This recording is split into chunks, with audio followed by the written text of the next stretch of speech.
नमस्कार। आज हामीले चाहिँ भिडियोमा स्टेबलाइज कसरी गर्ने भन्ने बारेमा सिक्न गएका छौँ। सुरुमा हामीले एउटा प्रिमियर प्रोलाई खोलिसकेपछि हामीले यहाँबाट भिडियोलाई यसरी कन्ट्रोल यसरी सिफ्टसँग गरेर यसरी तान्यो है। भिडियो तानिसके पछाडि हाम्रो भिडियो हल्का हल्लिएको छ है, यसरी हल्लिएको छ। यसलाई स्टेबलाइज गर्नको लागि हामीले वार्प स्टेबलाइजरमा जाने, यसरी क्लिक गरेर हामीले यसरी तान्न सकिन्छ। हाम्रो एनालाइसिस हुन्छ र भिडियो थोरै जुम हुन्छ है। भिडियो यसरी हाम्रो यता चाहिँ फ्रेम रेट 3 मिनट्स देखाएको छ। टोटल 3 मिनट 6% भयो, 7% यसरी हुँदै गइरहेको छ। यसको नाले हाम्रो कुनै हल्का हल्लिएको भिडियोहरूलाई चाहिँ बेस्ट तरिका स्टेबलाइज गर्छ। थोरै जुम चाहिँ हुन्छ है, किनभने अब स्टेबलाइज गर्दाखेरि रेसियो मिलाउँदाखेरि हल्का जुम चाहिँ हुन्छ।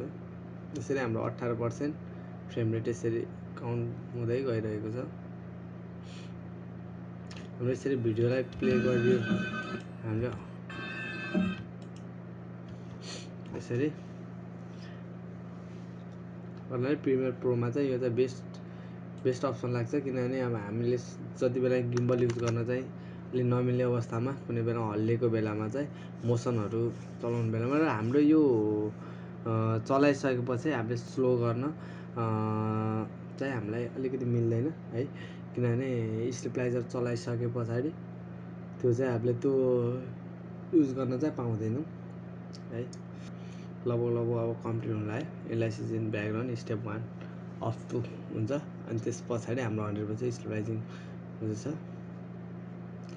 स्टेबलाइजिङ गर्दा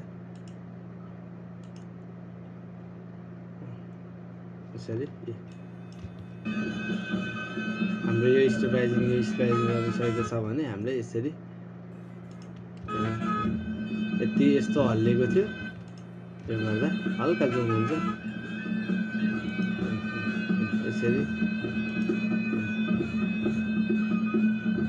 यसरी हामीले भिडियोलाई स्मुथ बनाउन सकिन्छ।